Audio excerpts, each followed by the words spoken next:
Hello everyone, हम आज से स्पोकन क्लासेस स्टार्ट कर रहे हैं जिसमें हम इंग्लिश को बोलना और लिखना सीखेंगे, जिसमें डेली आपको एक वीडियो मिलेगी जिससे आपकी इंग्लिश इम्प्रूव होगी। स्पोकन इंग्लिश में सबसे बेस्ट होती है प्रैक्टिस। आप जैसे ही मैं आपको पढ़ाती जाऊंगी आप उसमें बोलती जाइएगा और प्रैक्टिस करते जाइए।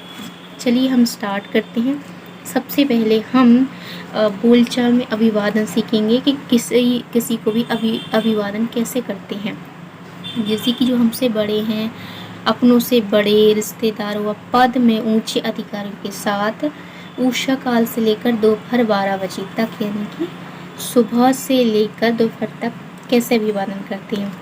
सबसे पहले यदि हम हिंदी में बोलेंगे तो हम बोलेंगे नमस्ते दादाजी। यदि हमारे दादाजी हैं तो हम बोलेंगे नमस्ते दादाजी, यानी कि गुड मॉर्निंग ग्रैंडपा।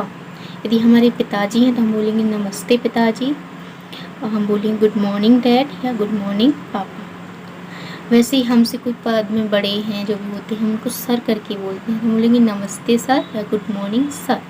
अब दोपहर 12 बजे से शाम 5 बजे तक, यानी कि दोपहर से लेकर शाम के 5 बजे तक हम किसी से भी यदि बात करते हैं हिंदी में इंग्लिश में तो हम बोलेंगे नमस्ते दादी जी। यदि वो दादी हैं हम बोलेंगे नमस्ते दादी जी, यानी कि गुड आफ्टरनून ग्रैंडमा।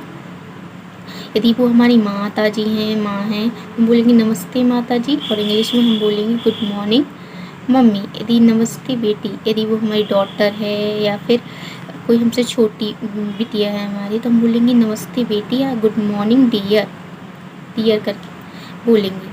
अब शाम 5 बजे के बाद, मतलब शाम 5 बजे के बाद हम कोई भी हमें मिलता है, जैसे हमारे चाचा जी हैं तो हम बोलेंगे नमस्ते चाचा जी, तो हम उनको बोलेंगे गुड इवनिंग अंकल। चाचा जी को अंकल बोलते हैं तो हम बोलेंगे गुड इवनिंग अंकल। यदि हमारी चाची हैं तो हम बोलेंगे नमस्ते चाची जी, यानी कि गुड इवनिंग डियर। यदि हमारे यदि बेटा है छोटा हमसे तो हम बोलेंगे गुड इवनिंग डियर। यदि हमारी चाची जी हैं तो हम बोलेंगे गुड इवनिंग आंटी। अब रात के समय जब विदाई का टाइम होता है, जब सब लोग विदाई का टाइम होता है, हम बोलते हैं शुभ रात्रि। हम तो उसके लिए एक ही प्रोनाउंसिएशन करते हैं गुड नाइट, हम उसको बोलते हैं गुड नाइट। और दिन में किसी भी समय, मतलब कोई भी टाइम हो दिन का, हम बोल सकते हैं good day to you sir. हमें कोई भी मिल रहा है, कहीं मिल रहे हैं, वो चाहे दिन का सुबह हो, दोपहर हो, रात हो, तो हम दिन में ओनली, रात में नहीं बोल सकते, दिन में हम बोल सकते good day sir, good day ma'am, जो भी मिले उसको।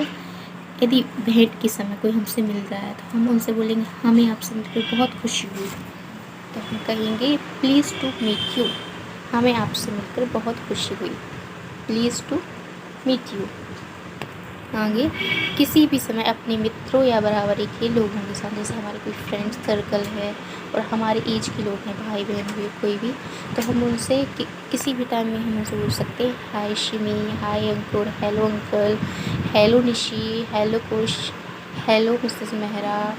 किसी का नाम देकर हम उनको प्रोनाउंसिएट कर सकते हैं।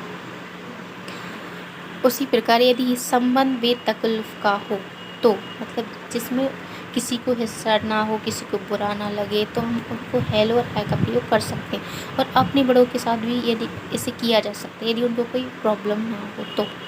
वैसे ही यदि हम किसी से बातचीत हमारी ख़त्म हो गई हो, हम मिलके कम मिल लिया हो, फिर जब हम चलने लगते हैं, हम जाने लगते हैं, तो हम उनसे बोल सकते हैं अच्छा चलते हैं बच्चों में से, किसी क्लास में हैं, कहीं से जा रहे हैं तो हम उससे बोल सकते हैं गुड बाय चिल्ड्रंस, हम जा रहे हैं। अब यदि हम जा रहे हैं तो हम बोल सकते हैं अच्छा चलते हैं, तो हम बोल देते हैं बाय बाय। वैसे चलते हैं प्रिय, फेयरवेल डियर, फेयरवेल डियर। अच्छा फिर मिलेंगे, तो हम क्या बोलेंगे bye see you so long, bye see you बोल सकते हैं, सी यू सो लॉन्ग बोल सकते हैं इसको।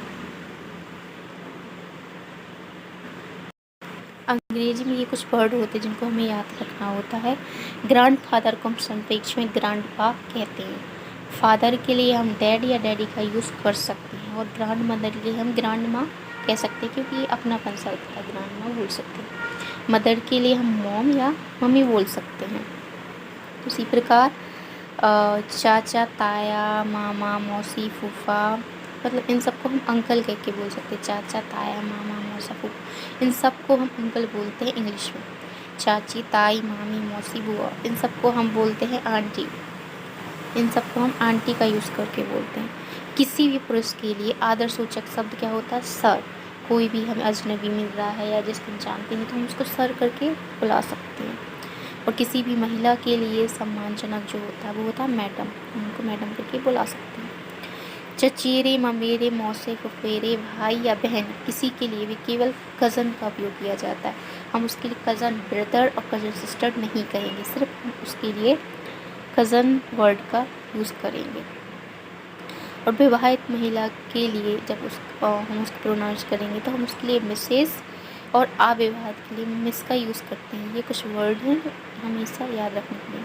चलिए, आपको वीडियो पसंद आए तो लाइक और शेयर और सब्सक्राइब ज़रूर करें। Thank you.